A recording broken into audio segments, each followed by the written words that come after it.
कल हमने assignment problem start करी थी। आज एक और क्वेश्चन मैं दोबारा से सॉल्व करा ली फॉर बेटर अंडरस्टैंडिंग। तो ये आपकी मैंने मैट्रिक्स नोट करी हुई है। तो लिखा हुआ है कि solve the following assignment problem. तो हम क्या करेंगे, स्टेप वन में हम करना था रो रिडक्शन।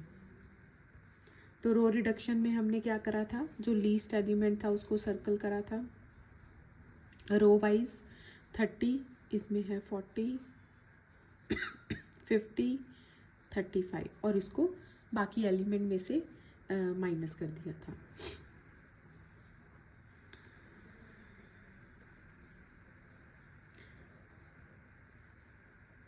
ये आपका आया 35 PQRS ABCD 20, ये 0 हो गया। 40 में से 30 गया 10। अब 40 को उसकी रो में से माइनस कर दो। 50 0, 70 में से 40 गया 30 एंड 5। फिर थर्ड रो में लीस्ट एलिमेंट 50 को सबसे माइनस करो। 20 10 10 0। 75 माइनस 35 40 10 0 20।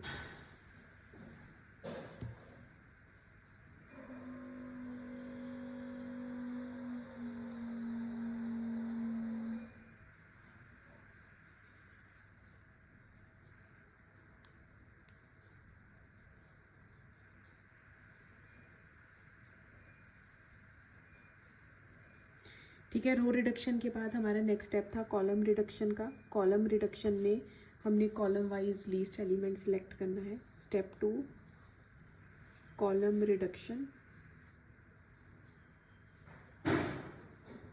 एंड मेकिंग असाइनमेंट्स, और साथ में हमने उसकी असाइनमेंट भी करनी है।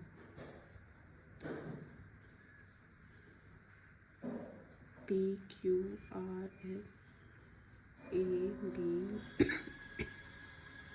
तो इसमें हमारा कॉलम वाइज सबसे लीस्ट है 20 0 0 0। ठीक है। तो पहली रो में ही चेंज आएगा।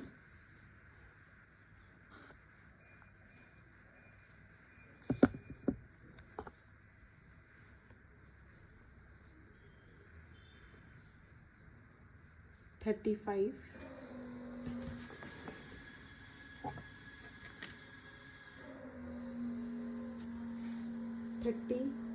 0 20। बाकी सब सेम रहेगा। 20 0 10 10 0 30 10 0 10 5 0 20। उसके बाद मेकिंग असाइनमेंट में हमने क्या करा था, रो वाइज चलना था। जिसमें एक 0 है उसको असाइनमेंट दे देनी थी। तो पहली रो में एक 0 है तो हमने इसको असाइनमेंट दे दी, और उसके कॉलम में अगर आपको अनदर 0 दिख रही है तो उसको क्रॉस कर देना था। सेकंड रो में भी एक 0 दिख गई, कॉलम वाइज और कोई नहीं है। थर्ड रो में क्योंकि 2 0 है तो नहीं सिलेक्ट कर सकते। फोर्थ रो में भी नई सिलेक्शन हुई।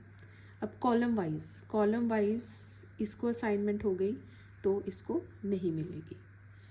तो अब हम देखेंगे सबको असाइनमेंट मिली कि नहीं, क्योंकि जो एस है उसको कोई असाइनमेंट नहीं हुई है। लास्ट वाले रो में कोई असाइनमेंट नहीं हुई। तो हमने क्या करना था, इसको फिर ठीक करना था मैट्रिक्स को। तो जिसमें कोई असाइनमेंट नहीं हुई उसको हमने टिक कर देना था। उसके जो क्रॉस वाली 0 है उस कॉलम को नीचे से टिक कर देना था, और उस कॉलम में जो असाइंड 0 है उसको बाहर से टिक कर देना था। ठीक है। और फिर जो कॉलम को काट देना था, और जो टिक रो हैं उनको छोड़ के बाकी रो को काट देना था। फिर हमने क्या करना था, जो सबसे अनकवर्ड एलिमेंट में सबसे लीस्ट कौन है, 10 है। अनकवर्ड एलिमेंट में सबसे लीस्ट 10 है। तो उसको हमने क्या करना था, जो अनकवर्ड एलिमेंट है उसमें से माइनस कर देना था, covered elements as it is रहने थे, और जो इंटरसेक्टिंग एलिमेंट है मतलब जिसके ऊपर दो लाइनें जा रही हैं उसमें प्लस कर देना था। और फिर हमने एक फ्रेश असाइनमेंट बनानी है इसको यूज़ करके। Step 3, new assignment.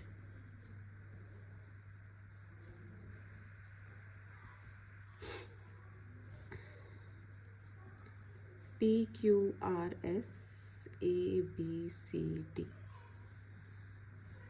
10 को 35 में माइनस कर देना है तो आ गया 25। 20 में से 10 माइनस हो गया 10, ये कवर्ड है तो 0, 10 में से 10 गया 0।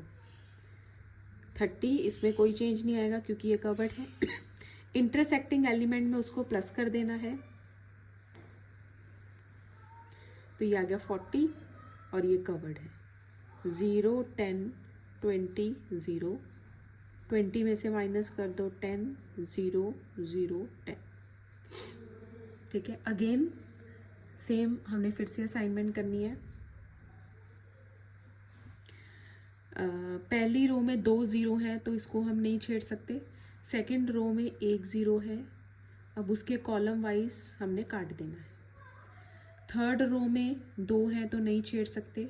चौथे में अब 1 हो गई तो इसको मिल गई, इसको मिल गई तो ये कट गई। अब कॉलम वाइज सिलेक्ट करो, कॉलम वाइज इसको मिल गई तो ये कट गई। अब एक ही रह गया इसमें तो इसको मिल गई। अब देखो सबको असाइनमेंट मिल गई तो this will be your final answer.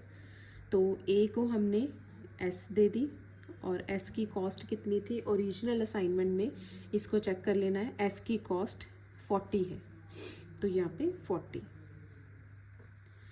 B को क्यू मिल गई और क्यू की कितना है 40। सी को पी मिल गई, पी असाइनमेंट मिल गई तो उसकी वैल्यू है 70। और डी को आर असाइनमेंट मिल गई और उसकी वैल्यू है ओरिजिनल मैट्रिक्स में 35। तो टोटल हमारी कॉस्ट आ गई 185 आंसर। ठीक है, सो ये रिपीट था फॉर बेटर अंडरस्टैंडिंग। इसके साथ के आप क्वेश्चन प्रैक्टिस कर लेना। अब हम आगे चलते हैं इसमें नेक्स्ट कॉन्सेप्ट की तरफ।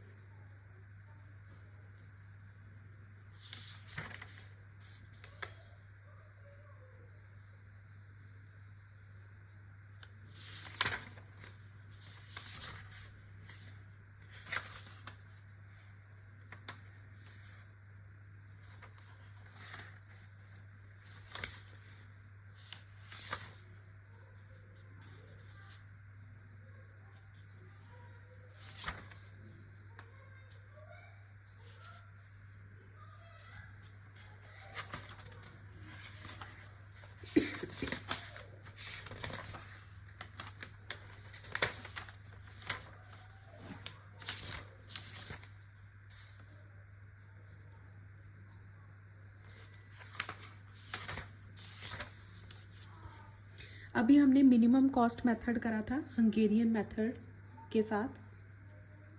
अब जो नेक्स्ट इसमें है वो है मैक्सिमाइजेशन केस।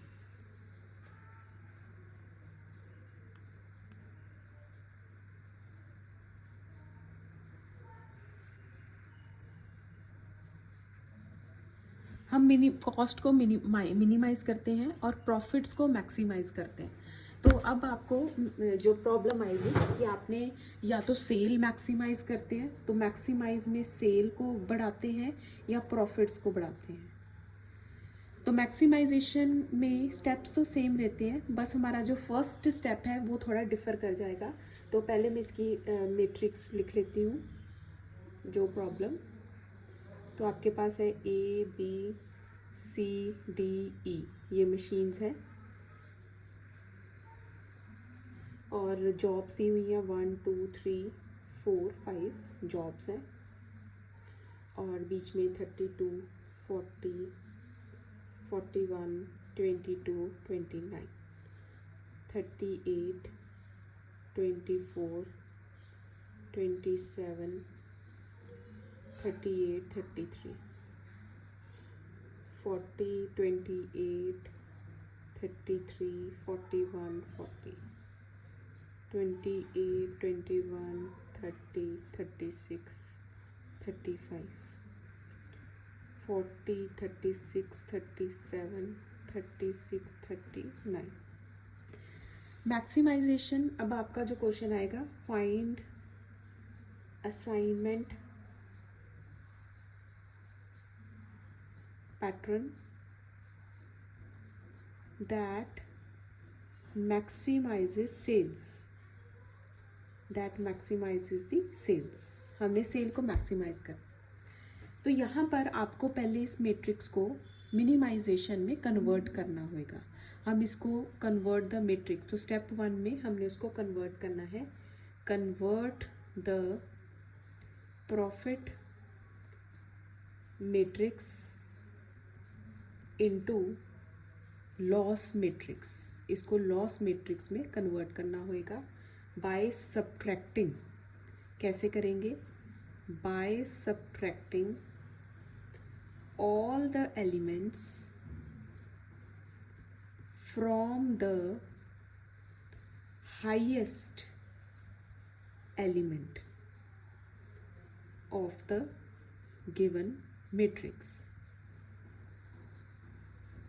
तो अब जैसे इस मैट्रिक्स में सबसे हाईएस्ट एलिमेंट कौन सा है, तो इसमें आपका 41 है हाईएस्ट। ठीक है, तो बाकी सभी एलिमेंट को इसमें से माइनस कर देना है और अपनी एक नई मैट्रिक्स तैयार कर लेनी है। तो हमने प्रॉफिट मैक्सिमाइजेशन को मिनिमाइजेशन केस में कन्वर्ट कर लेना है। ठीक है, तो अब सारे एलिमेंट्स 41 में से सारे एलिमेंट्स माइनस कर देंगे।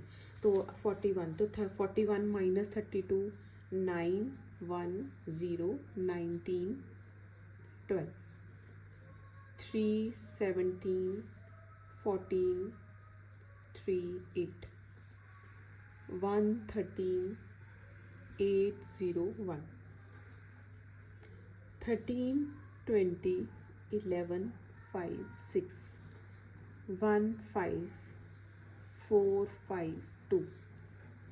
और जॉब्स में अलॉट कर देना है 1, 2, 3, 4, 5, A, B, C, D, E। तो अब मैंने मिनिमाइजेशन में इसको कन्वर्ट कर दिया। अब फिर से वही रो रिडक्शन, कॉलम रिडक्शन। तो रो रिडक्शन में सबसे लीस्ट एलिमेंट को सिलेक्ट करना है। इसमें 1 है, इसमें भी 1 है, इसमें 0 है, 0 है, 1 है। ठीक है, और उसको फिर रो रिडक्शन कर देनी है। A, B, C, D, E, 1, 2, 3, 4, 5, 8, 2, 0, 12, 0, 0, 16, 12, 19, 4, 0, 14, 8, 11, 4, 19, 3, 0, 5, 5, 11, 7, 0, 5, 1। अब कॉलम रिडक्शन, तो कॉलम वाइज आपने मिनिमम एलिमेंट, तो इसमें भी 0 है, इसमें मिनिमम 2 है, इसमें 0 है, इसमें मिनिमम 5 है और इसमें 0 है। और कॉलम रिडक्शन करके नई मैट्रिक्स बनानी है।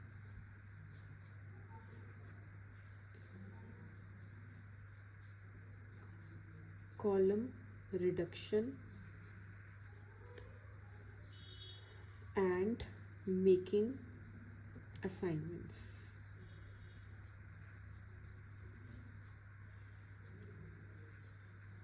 A, B, C, D, E, 1, 2, 3, 4, 5।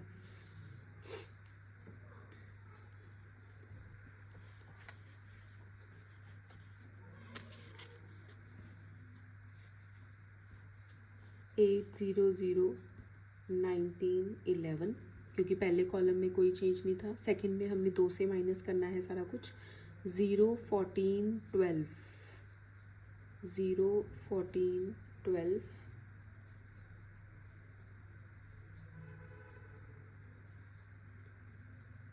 1, 5, और फिर 0 12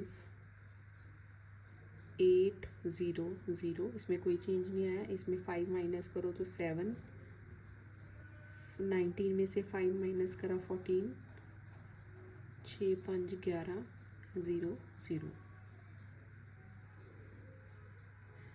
लास्ट में 0 ही है तो सेम आ जाएगी 4 4 5 1।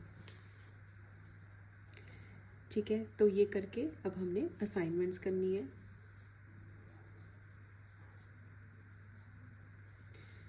तो रो वाइज अब इसमें क्योंकि 3 0 है, इसको हम सिलेक्ट नहीं कर सकते।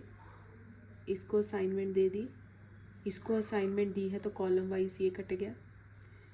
अब थर्ड में कोई नहीं है, फिर इसको नहीं दे सकते, नीचे भी नहीं दे सकते। अब कॉलम वाइज चलेंगे। कॉलम वाइज अब इसको मिल गई, अगर इसको मिल गई तो ये दोनों कट जाएंगे। अब यहाँ पर हमारे पास हम एक स्क्वायर में फंस गए हैं। अब अगर आप नोट करोगे तो यहाँ पर 4 एक स्क्वायर बन गया है, मतलब ना हम रो वाइज सिलेक्ट कर सकते हैं ना हम कॉलम वाइज सिलेक्ट कर सकते हैं। ठीक है, क्योंकि रो वाइज भी 2 2 0 आ रही है और कॉलम वाइज भी 2 2 0 आती है। तो अगर आप कॉलम में फंस जाते हो तो आप क्या करते हो कि जो सबसे पहले है उसको हम सिलेक्ट कर लेते हैं और फिर दूसरों को कैंसिल करके ऐसे।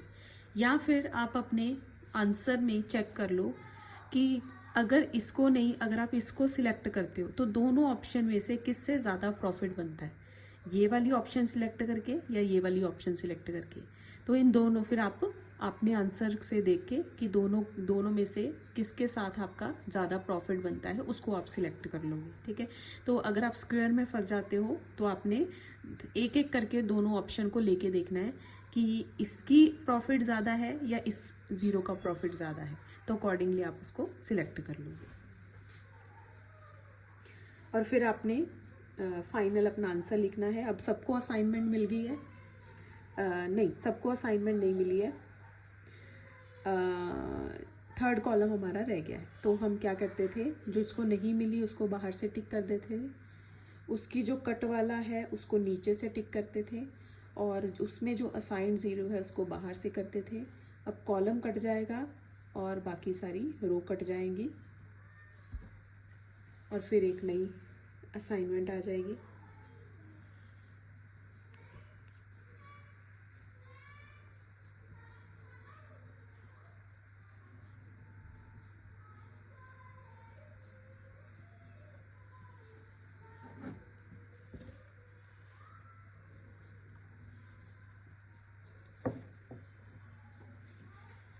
अब जो अनकवर्ड एलिमेंट है उसमें सबसे लीस्ट है 4, तो 4 को अनकवर्ड में से माइनस कर दो, कवर्ड को एज इट इज़ लिख दो, और जो इंटरसेक्टिंग है उसमें, तो ये मेरी नई मैट्रिक्स बनी 12। तो 4 को 8 में, क्योंकि 8 इंटरसेक्टिंग है तो हमने उसमें प्लस कर दिया, 8 + 4 12, 0 0 7 0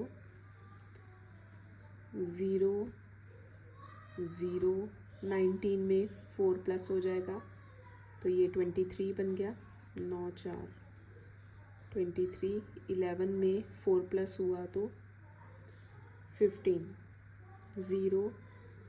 अब इसमें 4 माइनस हो जाएगा 14 में क्योंकि अनकवर्ड है, 10 8 1 5। 12 में आपका 8 4 0 0, 10 2 0 0 0 0 5 1। तो ये हमारी नई मैट्रिक्स तैयार हो गई। अब हम असाइनमेंट करेंगे। पहली रो को असाइन नहीं हो सकता क्योंकि 3 0 है, सेकंड रो भी नहीं हो सकती, थर्ड रो भी नहीं हो सकती, फोर्थ रो भी नहीं हो सकती, फिफ्थ रो भी नहीं हो सकती क्योंकि सब में 2 2 ऑप्शन है। अब कॉलम वाइज ये नहीं हो सकता, सेकंड कॉलम में 1 0 है, अगर ये हो गया तो ये कट गए। थर्ड कॉलम में 2 है, लास्ट कॉलम में 2 है। अब रो वाइज सिलेक्ट कर लेनी है। अब अगेन हम स्क्वायर में फंस गए हैं, रो वाइज भी दो दो आ रहे हैं, कॉलम वाइज भी दो दो आ रहे हैं। तो हम क्या करते हैं, रैंडमली जो सबसे पहला है उसको सिलेक्ट कर लेंगे, ठीक है। तो जो सबसे स्क्वायर में सबसे पहला है उसको सिलेक्ट कर लेंगे। ये सिलेक्ट हुआ तो ये कट जाएगा, ठीक है, ये सिलेक्ट हुआ तो ये कट जाएगा, तो रो वाइज और कॉलम वाइज कट जाएंगे, ठीक है। अब ये कटा तो इसको मिल गया। अब लास्ट में फिर से हम एक स्क्वायर में फंस गए हैं, तो हम जो सबसे पहले है उसको असाइन कर देंगे, उसको असाइन करा तो ये कट जाएगा और इसको मिल जाएगा, ठीक है। तो इससे फिर आपका आंसर आ जाएगा, क्योंकि अब सबको असाइनमेंट मिल गई है। तो 1 को B मिल गया है, 2 को A मशीन मिल गई है, 3rd को E मशीन मिल गई है, 4th को C मशीन मिल गई है, 5th को D मशीन मिल गई है। और अपनी जो ओरिजिनल मैट्रिक्स है आपकी, उसमें से आप इसका आंसर लिख लोगे जो हमने सबसे पहले लिखी थी, क्योंकि हमने मैक्सिमाइजेशन को मिनिमाइजेशन में कन्वर्ट करा था, लेकिन हमने आंसर ये जो सबसे पहली मैट्रिक्स थी ओरिजिनल मैट्रिक्स, उसी में से हमने निकालना है, ठीक है। सो अब आप क्वेश्चन प्रैक्टिस करोगे इसके रिलेटेड, और जो डाउट्स होंगे वो पूछोगे।